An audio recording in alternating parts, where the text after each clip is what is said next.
When I was growing up, my family attended a conservative congregation in Baltimore called the Beth Synagogue. And I didn't go very often. I went only on Rosh Hashanah and Yom Kippur, and even on those days, not for so long. But right before my bat mitzvah, then we were required to go several times to shul for a regular Shabbat service.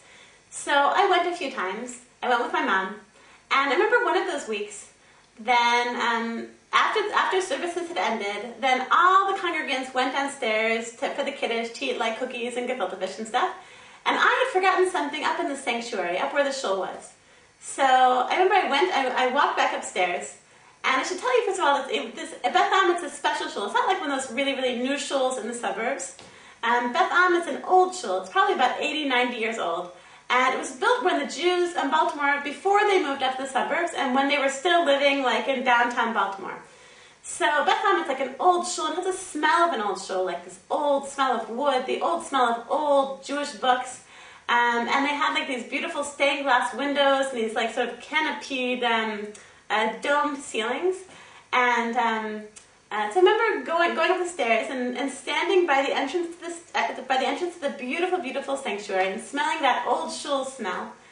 And the light was very dim. The lights had gone off, or someone had turned off the lights.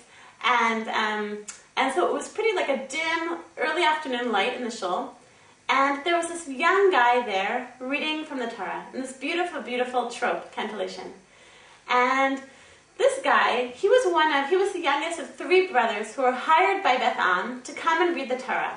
And I was totally in awe of these brothers. I thought that they were amazing. They were so religious that they didn't drive to shul like the rest of us. They actually walked to shul. And they even knew how to read from the Torah. It was real. They were really amazing. They were really, really religious, and really, I thought that they were incredible. So this young guy, I think he was probably about 15 years old, and I just thought he was unbelievable.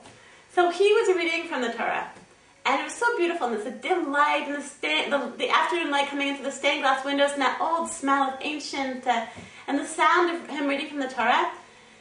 And it was at that moment, like I was just hit by like a tidal wave of longing.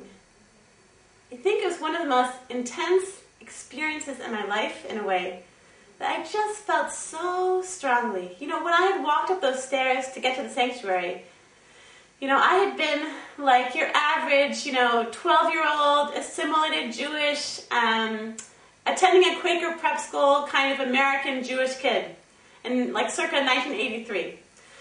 But, just standing there, all of a sudden I just felt such intense longing for something beyond, Jenny Friedman, 1983.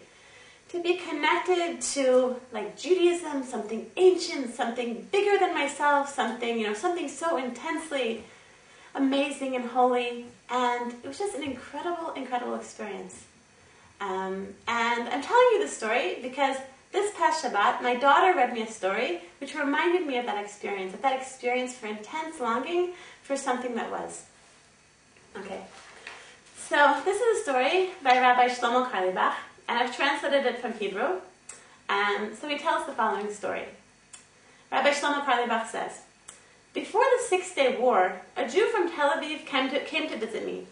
This Jew came from a Hasidic family, and he said to me that he needed my help urgently. I have a son who is in the army, he told me, and he refuses to come to visit me because in my living room I have a big picture of my father with strimal and payas, and my son says that he's sick and tired of seeing the face of this idiot who believed in God and looked like a barbarian and not like a human being. Please, Reb Shlomo, speak with my son and explain to him."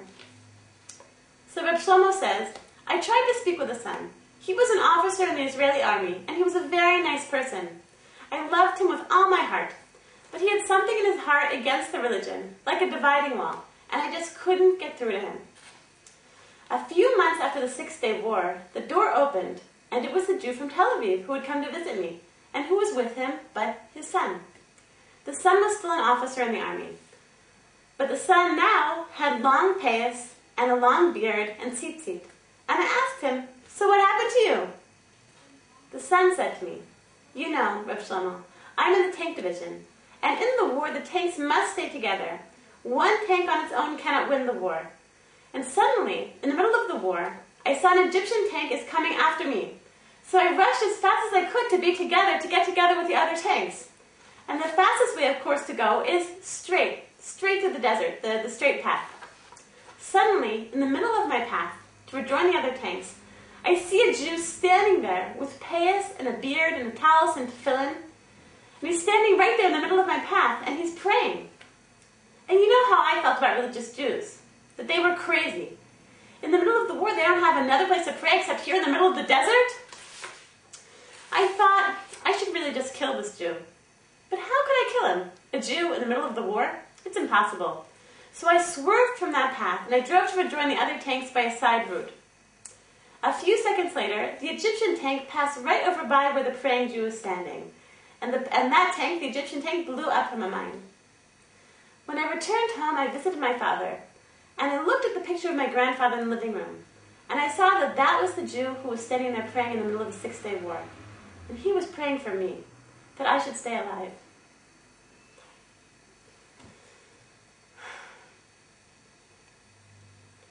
What a grandfather I had. What a holy Jew. What a great honor that I had a grandfather like that. And right away, I changed. I want to be like my grandfather.